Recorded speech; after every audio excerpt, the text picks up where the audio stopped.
Amidst the war in Ukraine, Prime Minister Modi is going to be on a three-day visit to Europe. He's going to be setting off on a three-day visit to Europe beginning today. The visit is coming against the backdrop of Russia's war in Ukraine that has altered the geopolitical balance in Europe. First leg of the trip is going to see Prime Minister's arrival in Berlin at 9:30 a.m., after which he's going to be holding bilateral talks with German Chancellor Olaf Scholz. The two leaders are going to co-chair the 6th edition of the India-Germany Intergovernmental Consultations Board. Post this, Prime Minister will also be meeting Indian community in Berlin. On 3rd of May, the Prime Minister is going to be in Copenhagen in Denmark to hold bilateral engagements and other events with his Danish counterpart.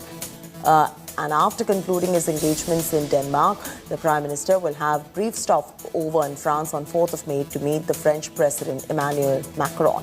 The visit that includes 25 engagements with 8 world leaders, 50 business head-on shows and Indian diaspora is going to be Prime Minister's first international trip this year.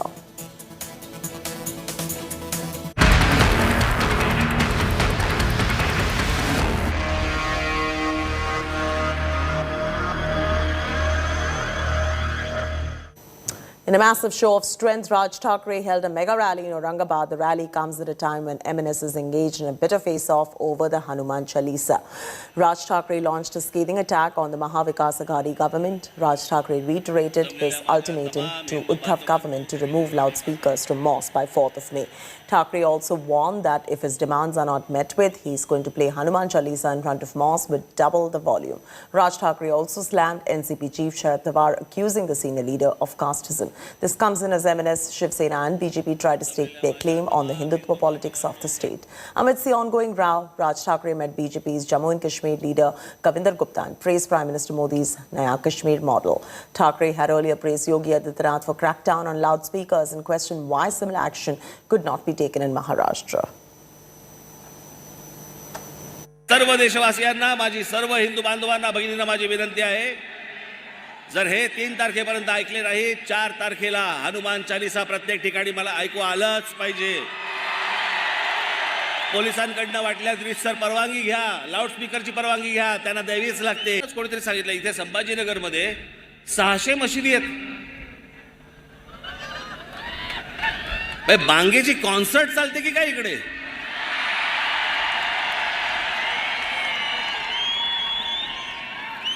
असं फक्त संभाजीनगर मध्ये नाही, अख्ख्या देशभर आहे. हे संपूर्ण देशातले loudspeaker पहिले खाली आले पाहिजे. सगळ्यांना समान धर्म असला पाहिजे. हे जे विष या माणसाने जे कालवलं ना, मी जे सतत सांगतोय की राष्ट्रवादीचा जन्म झाल्यानंतर महाराष्ट्रामध्ये जातीपातीचं राजकारण मोठ्या प्रमाणावरती सुरू झालं. जात प्रत्येक जण मानत होता, जात प्रत्येकाला प्रिय होती, पण दुसऱ्या जातीबद्दलचा द्वेष हा राष्ट्रवादी काँग्रेसच्या जन्मानंतर सुरू झाला. औरंगजेबाने जी पत्र पाठवलेली आहेत ना, ती जी पत्र पाठवलेली आहेत त्या पत्रामध्ये तो कोणाचाही उल्लेख नाही करत. त्या पत्रामध्ये फक्त उल्लेख करतोय शिवाजी अजून मला छळतोय.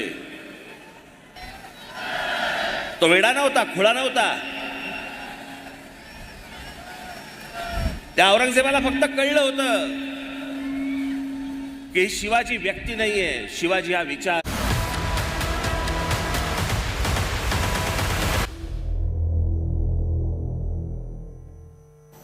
The bail plea order of the Rana couple is likely to be out today. The police have booked Navneet and her husband Ravi Rana for sedition and promoting enmity between 2 different groups. While Navneet is lodged in Baikala prison, Ravi Rana is in Taloja jail. On Saturday, Rana's lawyers argued for bail, claiming that there was no offence of sedition. Appearing for Rana's advocate Abad Ponda said that they're only having an intent to commit a crime cannot be punished. Executing some intent and actually committing an offence can be punished. Meanwhile, the public prosecutor has argued that the comments made by Ranas threatened the law and order situation of the state.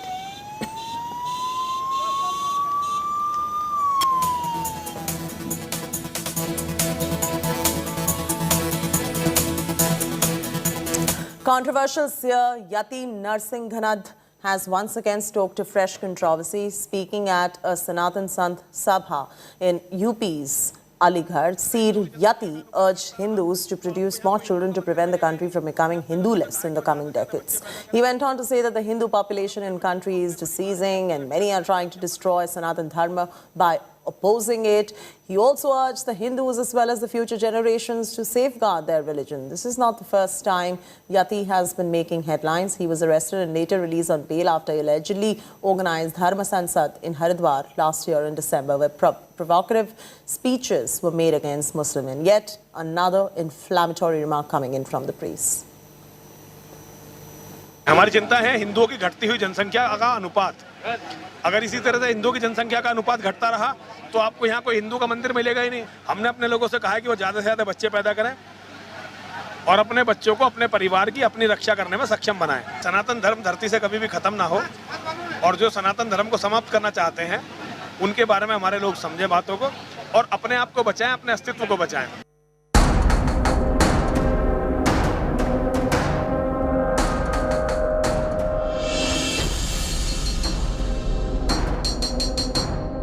Situation remains tense in Patiala a day after communal violence. The Kali Mandir and surrounding areas where Shiv Sena workers and alleged Khalistani supporters clashed are heavily being guarded by the police. The Punjab government has also transferred top police officers, including Patiala IG, SSP and SP. Here is a report.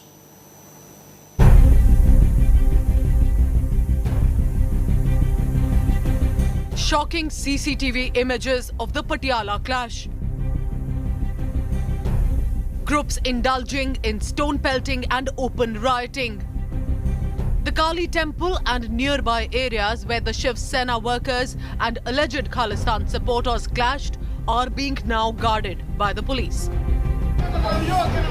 In a big breakthrough, mastermind of the violent clash and alleged Khalistan sympathizer Barjinder Singh Parwana has been nabbed from Mohali.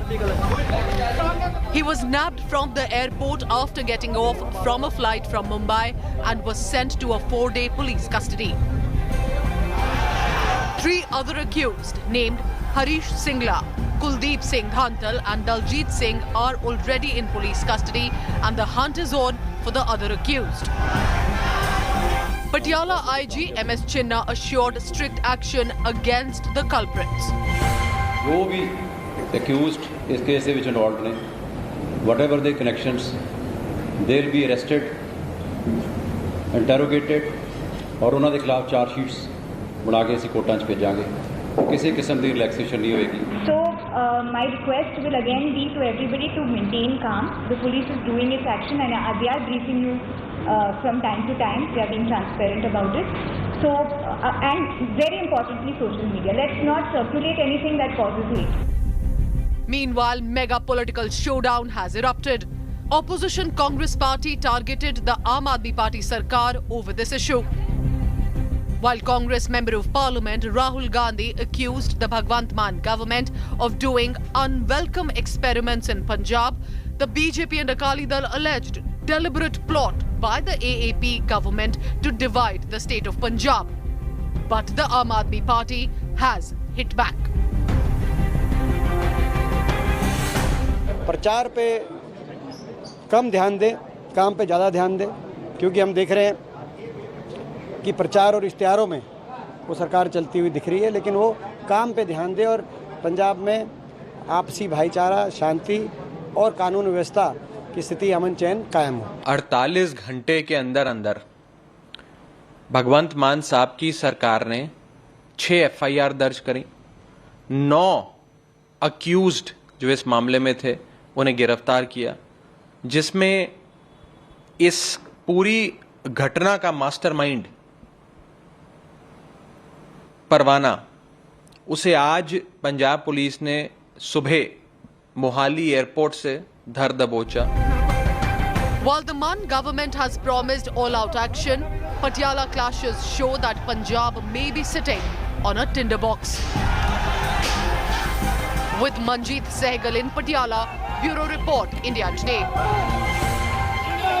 In the murder case of a man in Noida's Garden Galleria Mall on 25th of April, India Today has accessed the CCTV footage that shows deceased Brajesh Rai and the bouncers and bar staff in a heated argument leading to physical violence. Take a look at this report.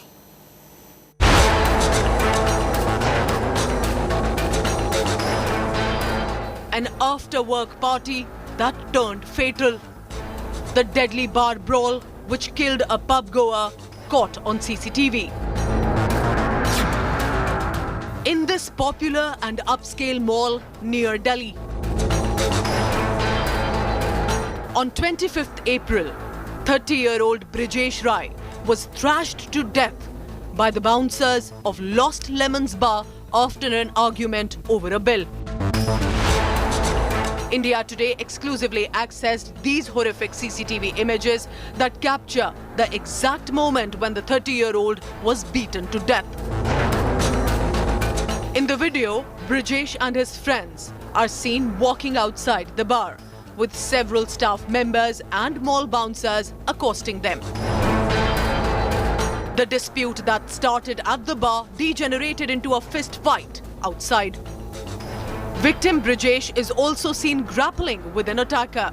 In the last few seconds of the footage, he is seen trying to click a photograph from his mobile phone, during which the bouncer and the staff members start to beat him up. Amid raining blows, Brijesh is seen falling down after continuous physical assault by 5 to 6 men. Brijesh had gone to attend an office get-together at the Lost Lemons Bar in the Garden Galleria Mall near the Delhi-Noida border. He was severely injured in the beating and was rushed to the hospital where he was declared brought dead. They had some scuffle with the staff of that bar. And finally, they started both hitting and beating the people who were there. And one of them was seriously hit by them. He was brought to the hospital by the friends. And I think he was declared dead there. Noida police has arrested at least 7 of the 9 accused in the horrific murder case. 2 of them are mall security guards and 5 are staff members of the bar where the incident took place. One of the accused is absconding. As you can see, this is that very pub, Lost Lemons, where late night yesterday an incident took place where a person named Brijesh Rai was murdered in a scuffle between the workers of this particular pub. Now, Noida police has already arrested 14 people working in the pub. They're also looking into all the CCTVs that are in and around this particular pub to gather evidence.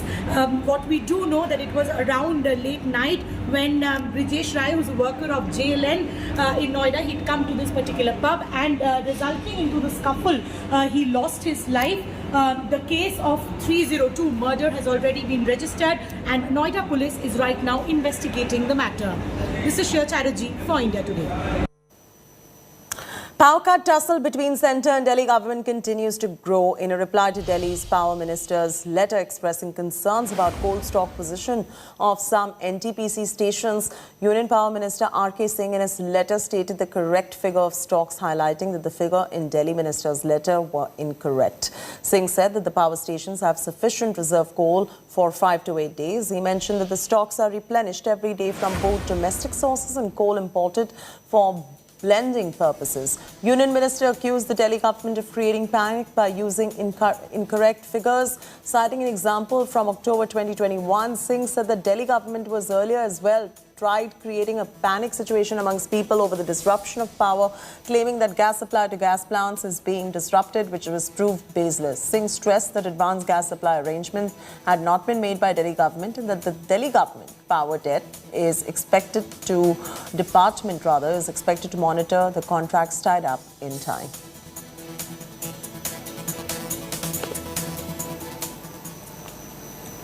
Let's get to the other big story we're tracking on India Today. Amidst blistering heat wave warnings, the centre has written to the states over rising temperature and heat wave. Union Health Secretary Rajesh Bhushan in his letter to states requested them to disseminate the guideline document National Action Plan on Heat-Related Illnesses to all districts for effective management. The centre also asked the states to escalate heat resilience measures in health facilities and share integrated disease surveillance program reports. State governments are also asked to review health facility preparedness and ensure sufficient drinking water at all health facilities.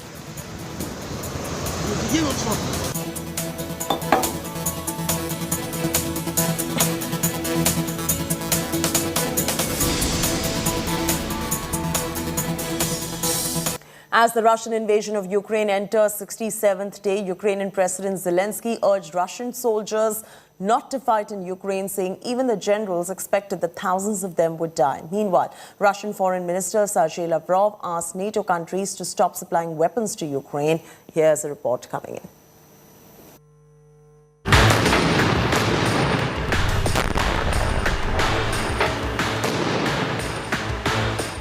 Russia-Ukraine war raging for over 2 months.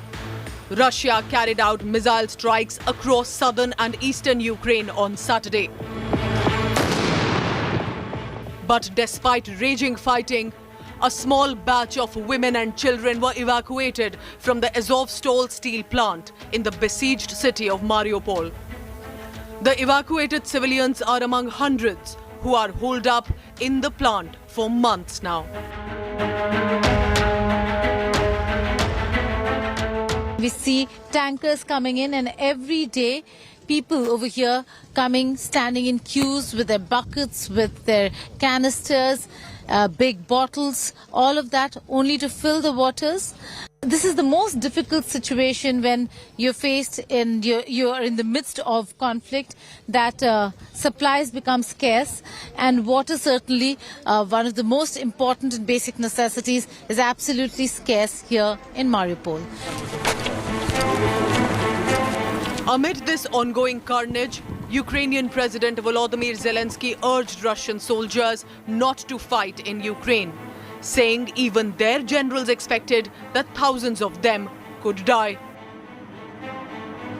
The Russian commanders are lying to their soldiers when they tell them they can expect to be held seriously responsible for refusing to fight. The Russian army is preparing additional refrigerator trucks for storing the bodies. They don't tell them about the new losses the generals expect. Every Russian soldier can still save his own life.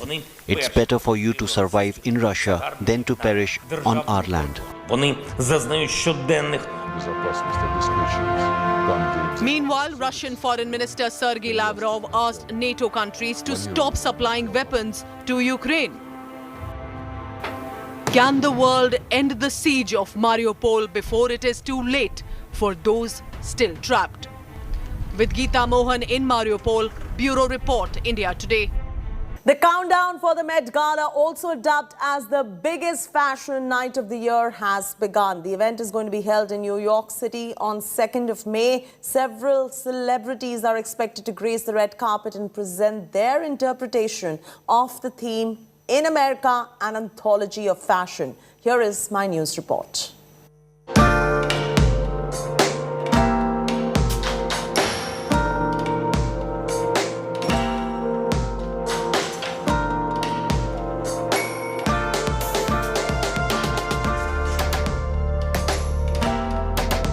This year, the Met Gala theme is In America, the anthology of fashion. We expect maximalism and dramatic ensembles this year. And ahead of the big Met Gala evening in New York City, we take a look at the most iconic looks that have ruled the red carpet in fashion's biggest night outs ever.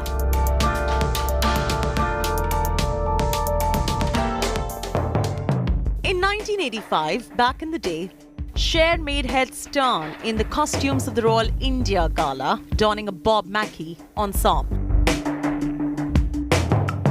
She has also been known for her dramatic outfits, such as this one, which is popularly known as the naked dress. J-Lo slayed the red carpet in red. The theme was China through the looking glass, and Jennifer Lopez wore Atelier Versace with Donatella for the evening. The body rocks. What do you do to keep the body rocking? What do you do? I just you gotta put in the work like everybody else. Beautiful. For the same theme, Rihanna took it a notch up, wearing Chinese designer Xiaopei.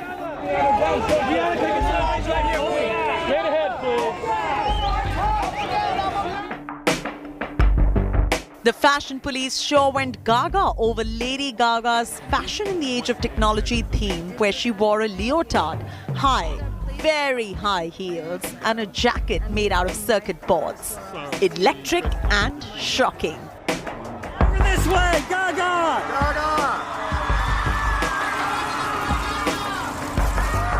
In 2019, Lady Gaga did an entire performance at the Met Steps and presented 4 different looks.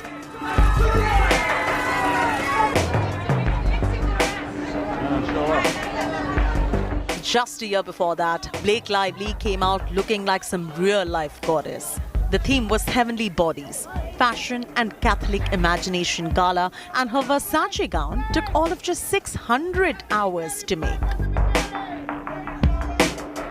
This year, all eyes are on the Met Gala 2022, and the looks are expected to be larger, more glamorous, more dramatic, and fashionably outrageous. In New Delhi, Chaiti Narula for India Today. It's a wrap for me, Chaiti Narula, on this bulletin. For further news and updates, don't forget to log on to indiatoday.in or go ahead and download our app.